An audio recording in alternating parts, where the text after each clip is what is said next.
Hi, I'm Alexia, but many people know me as this.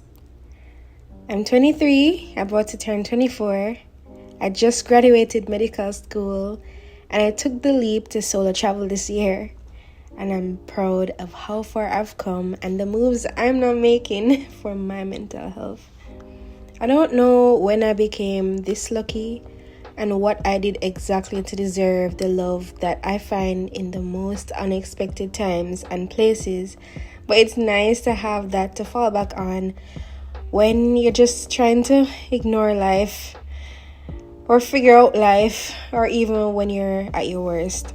The last 2 years have been the toughest years of my life, and I want to share what I've learned through the pain so that we both can have a more positive outlook on such experiences in life. So I'll be discussing topics like death, anxiety, solo travel, losing yourself, as well as finding yourself. So if you're comfortable with that, then you can keep listening to my story. Lesson number 1. Loss is inevitable, but it can be interpreted in many ways. 2 years ago, I lost someone incredibly close to my heart a few months after seeing her for the first time in 4 years, and it silenced and broke me in ways I still fail to process. Suddenly, my perspective shifted. Suddenly, I no longer wanted to create. I just didn't want to go on with a lot of things. I've always seen death as beautiful, and through it all, that view never shifted. But I also feel and felt very conflicted, and it brought me to the realization that grief is processed differently for everyone, and it looks different for every loss. How can something so painful be beautiful? Well, there's beauty in the release of a soul and knowing that they have received your love for a very special portion in their life. And that makes for a beautiful yet equally saddening closure. And we all know what feelings closure can evoke. Actually tumbling into a new age, in a new year, especially this year, makes everything seem a bit more serious. Suddenly the decisions that I made now are taken more seriously. That's a lot of pressure. The pressure from personal life, loss, and med school was a bit too much for me to handle, and I couldn't keep up, honestly. Over the months, I was slowly losing my outlet for an escape, and I started feeling unfulfilled. I no longer knew who I was, and all the exciting things that made me who I am today were inaccessible and quite literally across the world. And I felt like I somehow left myself there, frozen in time, and I craved it so bad that I left my home country to go and find the parts of me that I lost. Solo travel was my next key to self-discovery. It started off as a spontaneous trip near my home country where I began to feel a spark within myself again. I was quickly reminded that solo travel is one of the best ways to build confidence in yourself. I started to feel comfortable in the silence, and I trust myself 100% to provide safety for myself, which feels empowering. I enjoy dressing up. I enjoy dancing in the middle of the street with people and also alone. I enjoy the unpredictability of an adventure. Singing, laughing, exploring, and meeting people, even though I am very shy. I enjoy sightseeing and looking at flowers. I'm a serious cat lover, and I love the thrill of driving or riding bikes. And I made sure to do the things that I enjoyed every chance that I got when I took those trips, because those are the things that make me the happiest, and they healed me.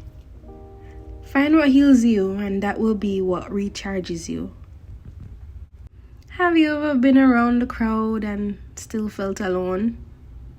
Well, I can surely relate. And oddly enough, I feel the least alone when I'm by myself. But since being reunited with my closest friends and people who have made my life in China so enjoyable, I have been constantly reminded that in girlhood and womanhood, it's important to find your village. And your village can just be one person. That's okay. Being able to find people who genuinely are nice and mean you well is a blessing. Some friends are even closer than family and have in fact become my sisters and brothers. Friendship is essential to me more than ever now, and I really do see the importance of a solid support system. Over the past 2 years, I've been occupied in the hospital trying to complete my medical observership and mentally make it out alive every day, especially as an empath and a keen observer. And I want to tell you, don't let anyone gaslight your feelings, especially healthcare workers, doctors, nurses. There's so much medical gaslighting, especially towards women. But you know what?